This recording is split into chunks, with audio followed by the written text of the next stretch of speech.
আসসালামু আলাইকুম। লক্ষ লক্ষ লোক আজকে এখানে হাজির হয়েছে, পথে ঢেউয়ের মতো লোক আসছে। সারা বাংলাদেশ জুড়ে কোটি কোটি মানুষ আজকে এই মুহূর্তের জন্য অপেক্ষা করছে। তারা তাকিয়ে আছে হাদির কথা শোনার জন্য। আজকে বিদেশে যারা আছে বাংলাদেশি, এই মুহূর্তে তারাও হাদির কথা জানতে চায়। প্রিয় ওসমান হাদি, তোমাকে আমরা বিদায় দিতে আসি নাই এখানে। তুমি আমাদের বুকের ভেতরে আছো এবং চিরদিন বাংলাদেশ যতদিন আছে তুমি সকল বাংলাদেশির বুকের মধ্যে থাকবে। এটা কেউ সরাতে পারবে না। আমরা আজকে তোমাকে প্রিয় হাদি বিদায় দিতে আসিনি। আমরা তোমার কাছে আমরা ওয়াদা করতে এসেছি। তুমি যা বলে গেছো সেটা যেন আমরা পূরণ করতে পারি, সেই ওয়াদা করার জন্য আমরা একত্র হয়েছি।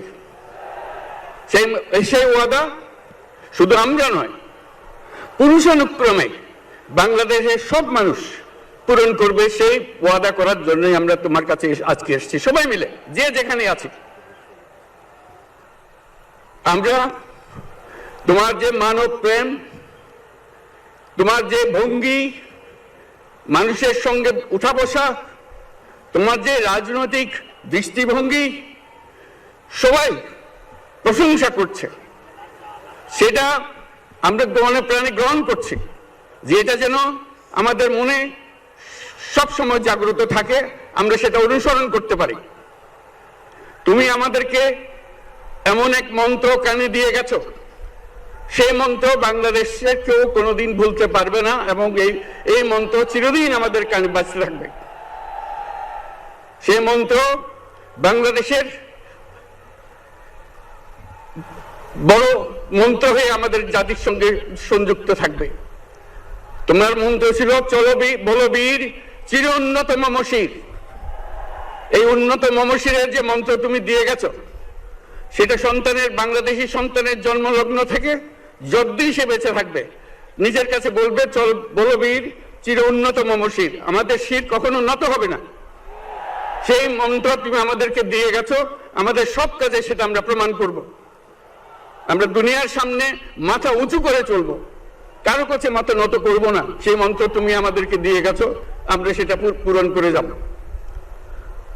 প্রিয় হাদি, তুমি নির্বাচনে অংশগ্রহণ করতে চেয়েছিলে এবং সেই নির্বাচনে অংশগ্রহণ করতে গিয়ে নির্বাচন কিভাবে করতে হয় তারও একটা প্রক্রিয়া জানিয়ে গেছে আমাদেরকে।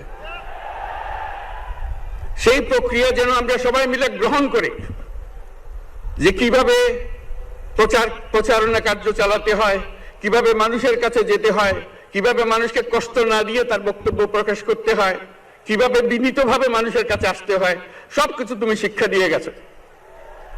আমরা এই শিক্ষা গ্রহণ করলাম, আমরা এই শিক্ষা চালু করতে চাই। আমরা সবাই আমাদের জীবনে আমাদের রাজনীতিকে এই পর্যায়ে নিয়ে আসতে চাই, যাতে হাদি আমাদের জীবনে স্পষ্টভাবে জাগ্রত থাকে। হাদি, তুমি হারিয়ে যাবে না। তুমি কোনোদিন কেউ তোমাকে ভুলতে পারবে না।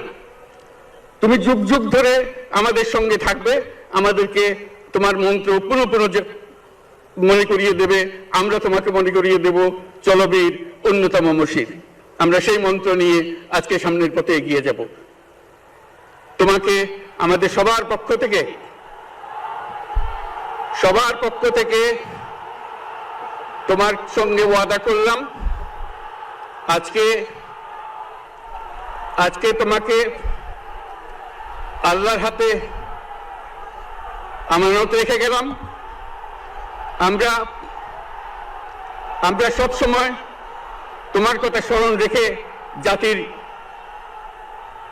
অগ্রগতির পথে চলতে থাকব। ধন্যবাদ সবাইকে।